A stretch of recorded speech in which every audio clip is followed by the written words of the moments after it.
بسم اللہ الرحمن الرحیم۔ گمنام ہیروز کے معزز ناظرین، السلام علیکم۔ آئیے چلتے ہیں کہانی کی طرف۔ ایسے وقت تم بھول رہے ہو وَتُعِزُّ مَن تَشَاءُ وَتُذِلُّ مَن تَشَاءُ۔ اللہ تعالیٰ جسے چاہے عزت دیتا ہے، جسے چاہے ذلت دیتا ہے۔ اگر اللہ تعالیٰ سونیا کو ذلتیں دے رہا ہے تو اسی اللہ تعالیٰ نے اسے عزتیں بھی دی ہیں۔ ہم مصیبت کے وقت اللہ تعالیٰ سے مدد مانگتے ہیں، تم مدد مانگو گے تو ہم سے پہلے تمہاری دعا قبول ہوگی۔ تم یقین کرو، میں ہر نماز کے بعد سونیا کے لیے دعائیں مانگتی ہوں اور میرا دل مطمئن ہے، میرا ایمان ہے کہ اللہ تعالیٰ جو کرتا ہے بہتری کے لیے کرتا ہے۔ اب تم جاؤ، زوال کا وقت گزر رہا ہے، میں عبادت کے لیے جا رہی ہوں۔ میں دماغی طور پر اپنی جگہ حاضر ہو گیا، شکست خوردہ انداز میں گہری سانس لیتے ہوئے سوچنے لگا، پتہ نہیں وہ کہاں ہوگی، کس حال میں ہوگی۔ میرا دل کہتا ہے کہ وہ اپنے آپ سے غافل ضرور ہے، لیکن کبھی اس پر برا وقت آئے گا تو وہ اپنے بچاؤ کے لیے ضرور کچھ کر سکے گی۔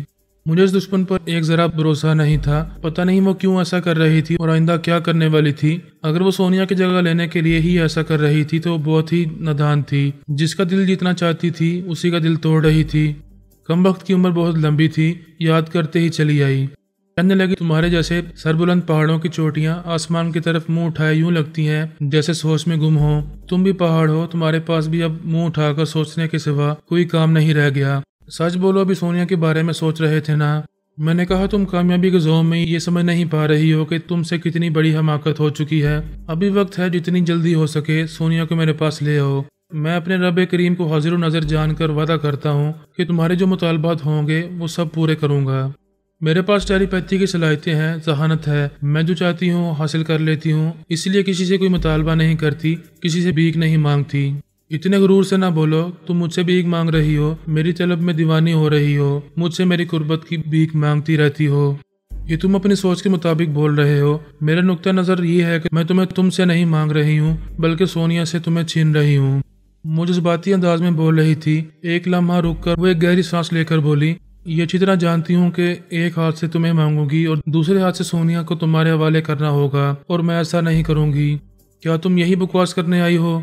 یہ کہنے آئی ہوں کہ ایک بار پھر تمہیں حاصل کرنے کے لیے جنون طاری ہو رہا ہے، اور تمہارا خیال ہے کہ تم دوسری بار بھی میری محبت اور میری قربت حاصل کر لو گی؟ یہ میرا خیال نہیں بلکہ پورا یقین ہے۔ میں کل رات تمہیں جہاں بلاؤں گی تم وہاں ہوگے۔ کیا تم مجھے نادان بچہ سمجھتی ہو؟ ایک تو تم نے سونیا کو قیدی بنا رکھا ہے، اس کے بعد مجھے اپنی طرف بلا رہی ہو تاکہ کسی اعلی کار کے ذریعے مجھے زخمی کرو اور میرے دماغ میں پہنچ کر مجھے بھی اپنے زیر اثر لے آؤ۔ اگر مجھے ایسا کرنا ہوتا تو میں پہلے ہی ملاقات میں کر چکی ہوتی۔ ہم تم ایک ہی کاٹیج میں ایک ہی بیڈ پر تھے، میں تمہاری شہرہ کے قریب تھی، کچھ بھی کر سکتی تھی۔ نہیں، پہلی ملاقات میں میری قربت کا جنون تم پر بری طرح طاری تھا، تم اپنی ہوس کی تکمیل چاہتی تھی۔ وہ چپ رہی۔ میں نے کہا، دوسری بات یہ کہ تم اس وقت نہتی تھی، کوئی چھوٹا سا ہتھیار بھی تمہارے پاس نہیں تھا کہ مجھے زخمی کر کے میرے اندر آ سکو۔ تیسری بات یہ کہ تم مجھے دھوکے سے اعصابی کمزوری کی دوا نہیں کھلا سکتی تھی۔ میرے پورے خاندان کی ہسٹری پڑھنے کے بعد تمہیں یہ معلوم ہو چکا ہے کہ میں اور میرے دو بیٹے پارس اور پورس زہریلے ہیں۔ ہم پر زہر اثر نہیں کرتا ہے تو پھر کوئی اعصابی کمزوری کی دوا کیا خاک اثر کرے گی؟ تم درست کہہ رہے ہو، پہلی ملاقات میں میرا ایسا کوئی ارادہ نہیں تھا کہ میں تمہیں ٹریپ کروں۔ سونیا کو اپنی معمولہ اور تابعدار بنا کر مطمئن ہو گئی تھی۔ یہی سوچا تھا کہ دوسری بار اپنے اہلکاروں کے ذریعے تمہیں ٹریپ کروں گی اور ہمیشہ کے لیے اپنا بنا لوں گی، اور اسی لیے تم مجھے کہیں بلانا چاہتی ہو۔ بے شک میں بلا رہی ہوں اور تم ضرور آؤ گے، تمہیں آنا ہی ہوگا۔ تم اتنے دعوے سے کیسے کہہ رہی ہو کہ میں آنے پر مجبور ہو جاؤں گا؟ سونیا کے علاوہ تمہاری ایک اور اہم ہستی میرے قید میں آنے والی ہے، تم جلدی یہ بری خبر سنو گے، پھر میں تمہارے سامنے شرط پیش کروں گی۔ دو میں سے کس قیدی کی رہائی چاہتے ہو، اور جس کی بھی رہائی چاہتے ہو اس کے لیے میرے پاس چلے آؤ۔ بہتر ہے تم دفع ہو جاؤ۔ میں نے رابطہ ختم کر دیا۔ پریشان ہو کر سوچنے لگا کہ اب یہ میری فیملی کے کس فرد پر حملہ کرنا چاہتی ہے۔ میں فوراً خیال خوانی کے ذریعے اپنی بیٹی اور تمام بیٹوں کے دماغوں میں باری باری جانے لگا۔ پہلے میں نے پارس سے بات کی، پھر پورس اور کبریا سے، اس کے بعد اعلیٰ بی بی سے خیریت معلوم کی۔ سب اپنی اپنی جگہ بخیریت تھے، بس ایک سونیا کی خیریت معلوم نہیں ہو رہی تھی۔ وہ ہم سے نہ جانے کتنی دور ایک چھوٹے سے بنگلے میں بڑے آرام سے تھی، بڑی بے فکری اور بڑے آرام سے اس لیے تھی کہ مجھ کو اور اپنے بچوں کو بھولی ہوئی تھی۔ خود کو سونیا سمجھ رہی تھی، لیکن سونیا کے مزاج سے اور اس کی غیر معمولی صلاحیتوں سے محروم ہو گئی تھی۔ اس وقت ٹی وی لاؤنج میں بیٹھی ایک چینل پر ایک تفریحی پروگرام میں دلچسپی لے رہی تھی، جبکہ وہ کبھی اس طرح وقت ضائع نہیں کرتی تھی۔ نیومی اس مصروف رہنے والی کو ضائع کر رہی تھی۔ نیومی نے اس کے دماغ میں آ کر معلوم کیا تھا کہ وہ کیا کر رہی ہے۔ پھر اس نے اپنے دستے راست کاشف جمال کے پاس آ کر پوچھا، تم اپنے بیڈ روم میں کیا کر رہے ہو؟ تمہیں سونیا کے ساتھ سائی کی طرح لگے رہنا چاہیے۔ اس نے کہا، میں بھی وہیں ٹی وی لاؤنج میں تھا، میں سائی کی طرح اس کے ساتھ رہتا ہوں تو وہ اعتراض کرتی ہے۔ ابھی اس نے کہا تھا کہ وہ تنہا رہنا چاہتی ہے، میں وہاں سے چلا جاؤں۔ میں چلا آیا، پھر بھی تھوڑی دیر بعد جا کر اسے دیکھتا رہتا ہوں۔ وہ بولی، کوٹھی کے چاروں طرف ہمارے جو مسلح اہلکار ہیں، ان میں سے 2 سو رہے ہیں اور 2 جاگ رہے ہیں۔ میں نے تم سے کہا تھا کہ 2-4 اہلکاروں کا اضافہ کرو، انہیں ٹریپ کر کے ان پر تنویمی عمل کر کے یہاں ان سے کام لیتے رہو۔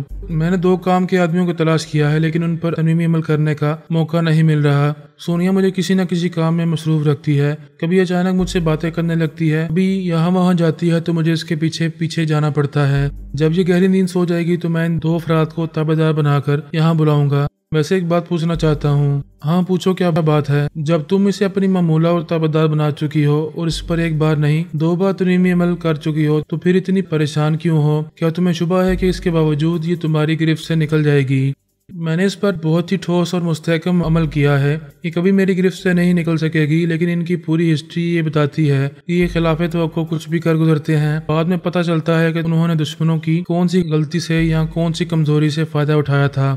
کاشف نے اس بات میں ساری لاتے ہوئے کہا، واقعی ہم نے آلا بی بی کو اور پارس کو اس بری طرح جکڑ لیا تھا اور اس طرح ہم نے 4 دیواری میں قیدی بنا کر رکھا تھا کہ وہ باہر نہیں نکل سکتے تھے، لیکن وہ کس طرح نکل گئے مجھے اور دوسرے مسلح اہلکاروں کو پتہ ہی نہ چلا۔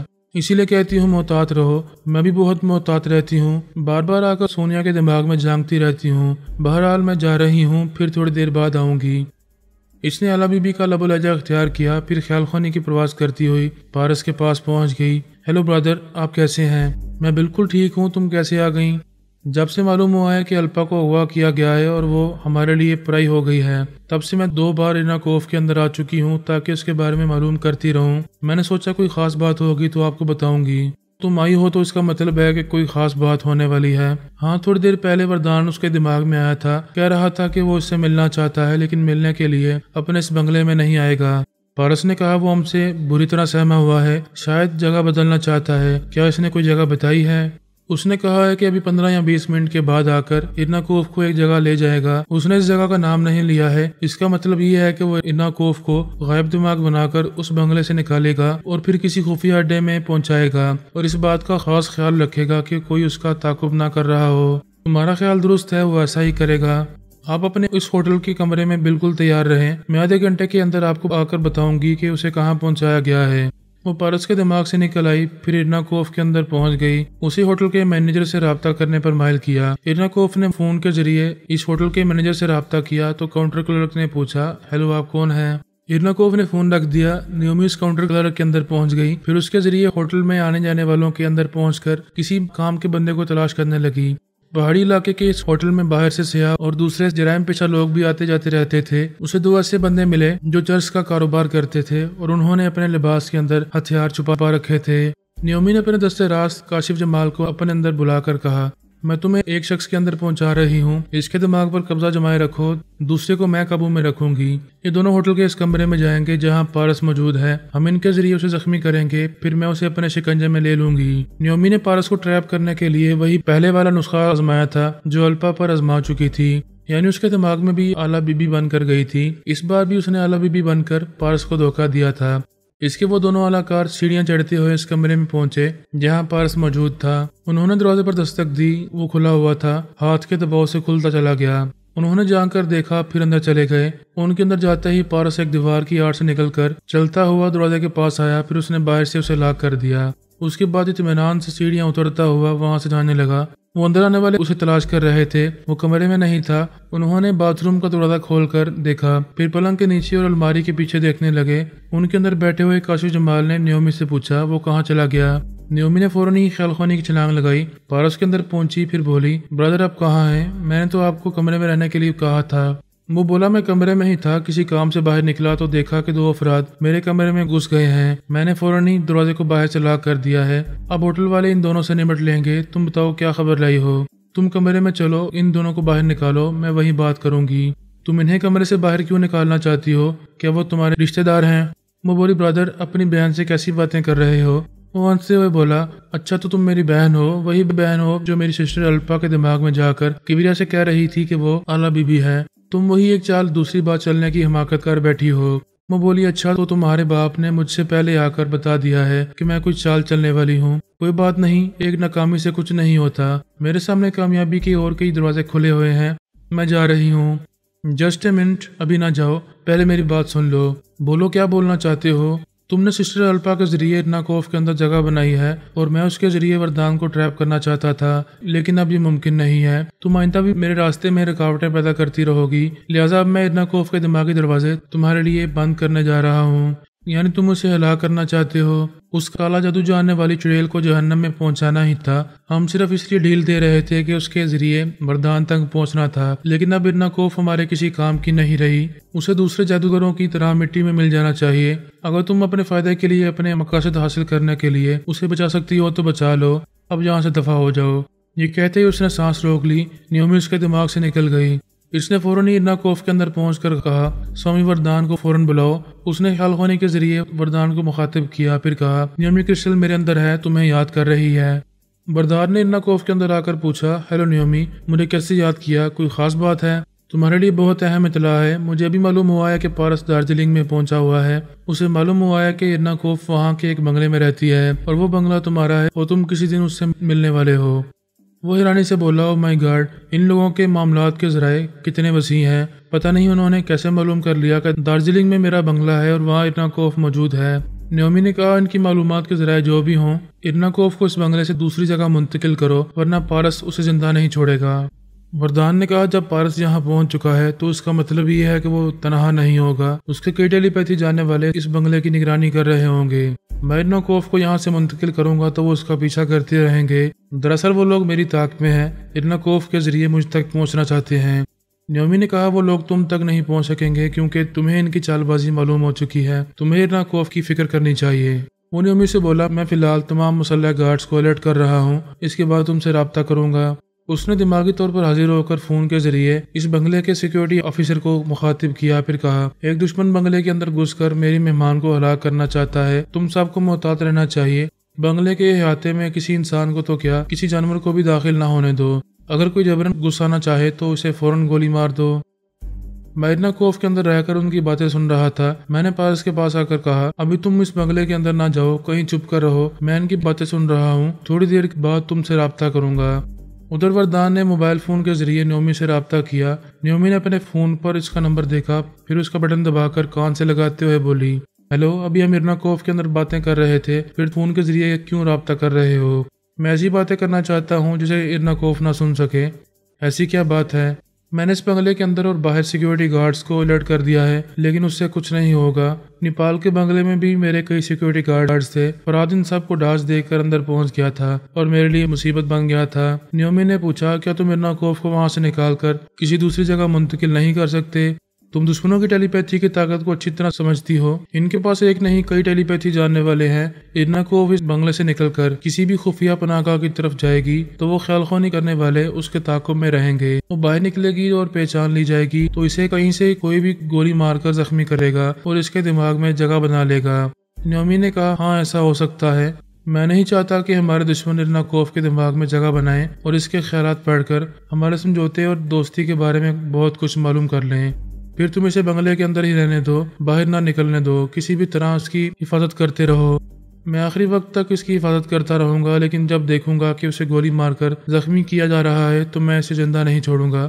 اس سے پہلے کہ دشمن اس کے اندر پہنچ کر کچھ معلوم کر سکے میں اسے ہلاک کر دوں گا۔ ایسے وقت تم جو چاہو گے وہی کرو گے اور وہی مناسب ہوگا۔ فی الحال اس کی حفاظت کرو، وہ ہمارے لیے بہت اہم ہے۔ ہماری ٹیم میں ایک ٹیلی پیتھی جاننے والی ہے، اسے مارنا نہیں چاہیے، میں بھی اس کی حفاظت کرتی رہوں گی۔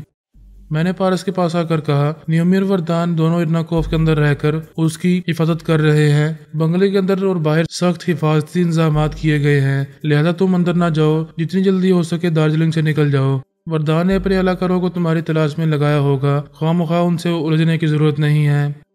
نیومی یہ اچھی طرح سمجھ گئی تھی کہ ارناکوف زندہ نہیں بچے گی، اسے معلوم تھا کہ الپا کے علاوہ میں اور میرے دوسرے ٹیلی پیتھی جاننے والے بھی اس کے دماغ میں آنے جانے لگے ہیں، اب اس پر خیال خونی کے ذریعے حملے کیے جائیں گے۔ وہ یہ بھی جانتی تھی کہ اس نے ارناکوف کے اندر رہ کر وردان سے دوستی کا جو سمجھوتا کیا ہے وہ مجھ سے چھپا ہوا نہیں ہے اور میں ان کی دوستی اور اتحاد کو مضبوط نہیں ہونے دوں گا۔ وردان نے کہا نیومی، دوستی کی ابتدا ہوتے ہی تم میرے بہت کام آ رہی ہو۔ سب سے پہلے تو تم نے عدنان کے بارے میں بہت اہم معلومات فراہم کی ہیں۔ ہمارے کئی اہلکار دہلی ایئرپورٹ پر موجود ہیں اور اس ننھے فتنے کا انتظار کر رہے ہیں۔ وہ ایک ذرا توقف سے بولا، میں نے سوچا تھا کہ اب پوری توجہ سے اس بچے کا انتظار کریں گے، اس کی نگرانی کریں گے، پھر اسے ہمیشہ کے لیے راستے سے ہٹا دیں گے، لیکن تم نے ابھی ایک نئے خطرے سے آگاہ کیا ہے۔ میں تمہارا احسان کبھی نہیں بھولوں گا۔ اگر تم نہ ہوتی تو میں تاریکی میں رہتا، کبھی یہ معلوم نہ ہوتا کہ پارس یہاں پہنچا ہوا ہے۔ ارناکوف اس کی نظروں میں آ گئی ہے اور وہ اس کے ذریعے مجھ پر اچانک ہی جان لیوا حملہ کرنے والا ہے، جیسا کہ اس سے پہلے اس کے باپ نے کیا تھا۔ وہ بولی، میں نے دوستی نبھائی ہے، اسے احسان نہ کہو، آئندہ تم بھی اسی طرح میرے کام آؤ گے، یہ میں اچھی طرح جانتی ہوں۔ وہ بولا، اب ہمارا خیال دو طرفہ بٹ گیا ہے، ہمیں ہر لمحے عدنان کی طرف بے توجہ دینی ہے، اپنے علاقوں کے اندر آتے جاتے رہنا ہے، اور مجھے پارس سے بھی نمٹنا ہے۔ یہاں بھی اپنے علاقوں سے کہو کہ وہ پارس کو تلاش کریں، اسے ٹھکانے لگائیں یا اسے یہاں سے بھاگنے پر مجبور کر دیں۔ ہمیں ہر حال میں ارناکوف کی حفاظت کرنی ہے۔ فراد یہی چاہے گا کہ ہمارا اتحاد کمزور ہو جائے اور ہم ایک ٹیلی پیتھی جاننے والی سے محروم ہو جائیں۔ تم درست کہتی ہو، میں بھی دارجلنگ میں اپنے اہلکاروں سے رابطہ کرتا ہوں، وہ پارس کو تلاش کر کے ضرور ٹھکانے لگا دیں گے۔ ٹھیک ہے، میں دہلی ایئرپورٹ کے اہلکاروں کے پاس جا رہی ہوں، تھوڑی دیر کے بعد تم سے رابطہ کروں گی۔ وہ اپنی جگہ دماغی طور پر حاضر ہو گئی، دہلی ایئرپورٹ کے اہلکاروں کی طرف نہیں گئی۔ اسے عدنان سے کچھ زیادہ دلچسپی نہیں تھی۔ اس نے سوچا کہ جب وہ بچہ دہلی پہنچے گا تو پھر اسے دیکھے گی، وہ سمجھے گی کہ وہ کیا چیز ہے۔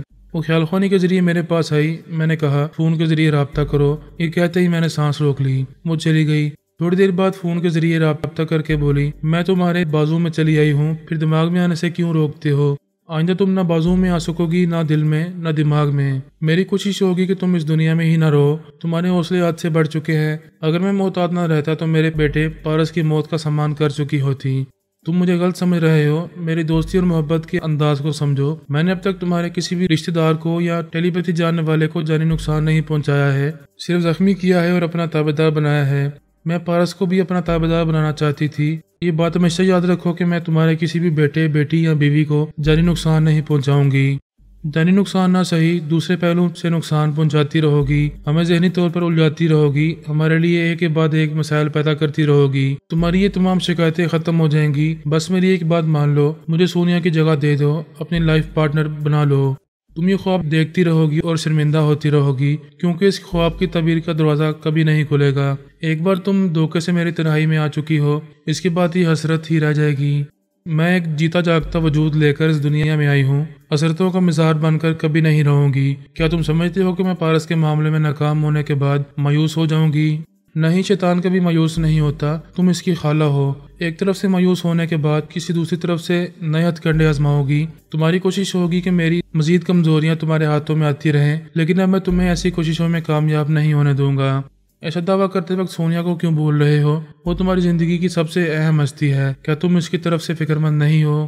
فکر کیسی ہے؟ تم نے تو وعدہ کیا ہے کہ میرے کسی بھی بیٹے کو، بیٹی کو یا بیوی کو جانی نقصان نہیں پہنچاؤ گی۔ مجھے یقین ہے کہ تم نے اسے جہاں بھی قیدی بنا کر رکھا ہے، بڑے آرام سے ہی رکھا ہوگا۔ وہ کہکا لگانے لگی۔ میں نے پوچھا، اس کہکے کا مطلب کیا سمجھوں؟ کیا تم اپنی زبان سے پھرنے والی ہو کہ اسے جانی نقصان پہنچانے والی ہو؟ میں زبان سے پھرنے والی نہیں ہوں، سونیا کو کبھی جانی نقصان نہیں پہنچاؤں گی، وہ سلامت رہے گی، مگر میں اور بہت کچھ کر سکتی ہوں۔ یعنی تم اب کسی اور حوالے سے دھمکی دو گی؟ تم میری بات مان لو گے تو نہ کوئی دھمکی ہوگی اور نہ ہی دھماکہ ہوگا، ہم بہت ہی دوستانہ انداز میں ایک کامیاب زندگی گزارتے رہیں گے۔ میں اپنی سونیا کے ساتھ بہتر اور کامیاب زندگی گزارتا رہا ہوں، مجھے تمہاری طرف سے بہتری کی کوئی خواہش نہیں ہے۔ میں محبت اور دوستی کی زبان بول رہی ہوں اور تم مغرور ہو کر ایسے بول رہے ہو کہ جیسے میرے محتاج نہیں ہو۔ میں صرف اللہ تعالیٰ کا محتاج ہوں، تو پھر اپنے اللہ تعالیٰ سے کہو کہ وہ سونیا کو ایک نئی مصیبت سے بچا لے۔ کیا تم اسے کسی پریشانی میں مبتلا کرنا چاہتی ہو؟ وہ ہنستے ہوئے بولی، پریشانی تو چھوٹی سی بات ہے، میں اس کے ساتھ ایسا سلوک کرنے والی ہوں کہ تم سنو گے تو غصے سے تل ملاتے رہ جاؤ گے، لیکن میرا کچھ نہیں بگاڑ سکو گے۔ میں نے ناگواری سے پوچھا، تم کیا کرنا چاہتی ہو؟ وہ ایک ادا کے ساتھ بولی، ہائے وہ بیچاری بھی تو عورت ہے، اس کے دل میں جذبات ہیں، تم سے بچھڑی ہوئی ہے، اسے بھی ایک فرحت کی ضرورت ہے، اور جس طرح میں دھوکے سے ہی صحیح تمہاری تنہائی میں آ کر تمہاری سونیا بن چکی ہوں، اسی طرح میرے پاس بھی ایک فرحت ہے، وہ بھی تمہاری سونیا کی تنہائی میں آ کر اس کا فرحت بننے والا ہے۔ میں نے غصے سے تقریباً چیختے ہوئے کہا، بکواس مت کرو، میری سونیا کی تنہائی میں آج تک نہ میرے سوا کوئی آیا ہے اور نہ آئے گا۔ ہاں اب تک نہیں آیا تھا، لیکن اب وہ میری مٹھی میں ہے، وہ بے اختیار وہی کرتی ہے جو میں حکم دیتی ہوں۔ میں نے بڑے یقین سے کہا وہ تمہارے ایسے حکم کی تعمیل کبھی نہیں کرے گی، اگر نہیں کرے گی تو میں اسے غائب دماغ بنا کر امی فرات کی تنہائی میں بھیج دوں گی۔ میں اچھل کر کھڑا ہو گیا، بے چینی سے اور غصے سے ٹہلنے لگا۔